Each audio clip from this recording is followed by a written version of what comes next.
परमात्मा कल्याणकारी जो सर्व आत्माओं के दुख हरता सुख करता है, पतित पावन है, वो पिता परमात्मा अब मुझे मिले हैं, ये पक्का पक्का निश्चय करना है।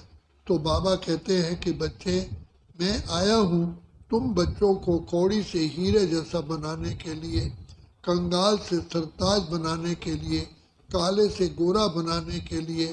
तो बाबा हमें मुख्य 4 बातों की शिक्षा देते हैं कि कैसे नर श्री नारायण नारी लक्ष्मी बने।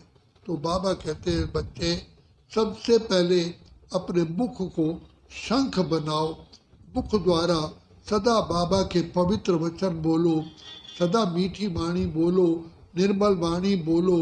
तो बाबा कहते हैं बच्चे, इस मुख का बहुत बड़ा पार्ट है। मुख के शब्द ही हमें गले में माला पहनाते हैं, मुख से के शब्दों से ही हम महान से महान कहलाते हैं।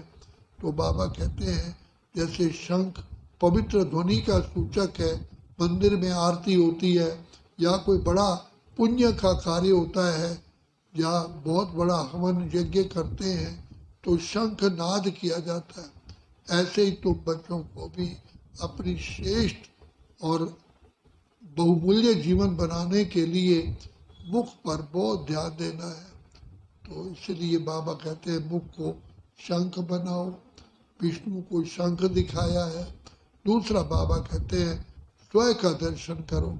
बच्चे, आज तक तुम नेताओं के, महात्माओं के, देवी देवताओं के दर्शन करते आए, लेकिन उससे तो तुम्हारा भाग्य बना नहीं। अब बाबा कहते हैं स्वयं का दर्शन करो। तुम आत्मा हो, अजर अमर अविनाशी हो। तुम आत्माओं का जो ओरिजिनल संस्कार है, शांत स्वरूप, प्रेम स्वरूप, आनंद स्वरूप, सुख स्वरूप, शक्ति स्वरूप है। और जब आप आत्माओं ने सृष्टि में पार्ट प्ले करने किया, तभी सर्वगुण संपन्न, 16 कलश संपूर्ण, संपूर्ण निर्विकारी, संपूर्ण अहिंसक, मर्यादा पुरुषोत्तम थे।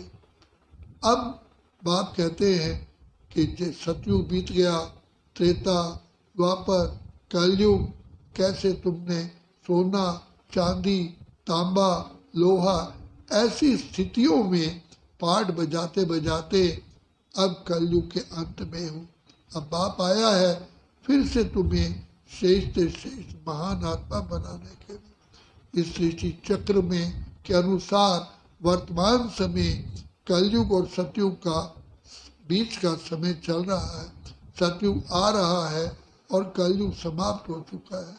तो बाबा कहते हैं सतयुग तो आएगा, लेकिन सतयुग में वही जा सकेगा जो अपने संस्कार परिवर्तन करेगा। तो ये परिवर्तन करने की वेला है। स्वयं भगवान सर्वशक्तिमान हमारे मददगार हैं। वही इस संसार में हम 5 विकारों से हमारी युद्ध करा करके माया जीत, प्रकृति जीत, विश्व जीत बनाने के लिए आए हुए हैं। तो इसलिए इस चक्र को फिराने से कि मुझ आत्मा ने कैसे कैसे इस चक्र में 84 जन्म लिए, सूर्यवंशी, चंद्रवंशी, वैश्यवंशी, शूद्रवंशी, अब मैं बाबा का लाडला बच्चा ब्राह्मण वंशी बनाऊं। तो यही भाग्य बनाने का समय है। तीसरा बाबा कहते हैं कि तुम्हें संसार में रहते हुए सबसे अपना हिसाब किताब चुकतू करना है।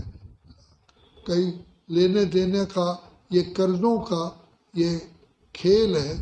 तो अब तुम बच्चों को घर वापिस चलना है, तो जो जन्म जन्म से जो हमारा कर्जा है उसको चुकतू करना है, इसी संसार में रहना है।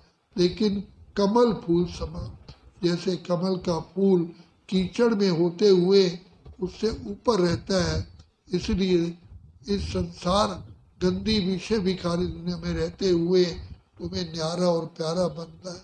इसलिए देवताओं को कमल नयन, कमल मुख, कमल चरण, कमल हस्त कहते हैं। तो तुम्हें भी कमल फूल समान रहना है। संसार को नहीं त्यागना, लेकिन संसार में रहते हुए न्यारा और प्यारा बनना है। उसके लिए बाबा कहते हैं ज्ञान की गदा अगर साथ होगी तो आप ज्ञानी ज्ञान से काट करके न्यारा और प्यारा बनता है, और जो अज्ञानी व्यक्ति वो इसी संसार के कीचड़ में ही फंसा रहता है। तो बाप आकर के ज्ञान की गदा हमको देते हैं, और दूसरे शब्दों में कहा जाता है ज्ञानी काटे ज्ञान से मूर्ख काटे रुए। तो इस ज्ञान योग की धारणा से और कमल फूल समान रहने से, मुख को शंख बनाने से, स्वयं का दर्शन कर अपने सृष्टि काल चक्र में पार्ट को याद करने से अपने महान देव रूप को प्रकट कर सकते हो। और हम बच्चों को फिर से बाबा आकर के सुदर्शन चक्रधारी हमको ये 4 अलंकार जो बाबा ने दिए हैं, ये संपूर्ण नारी लक्ष्मी नारायण बन जाते हैं। तो यही समय है बाप से वरदानों से झोली भरने का। अच्छा, ओम शांति, ओम शांति, ओम शांति।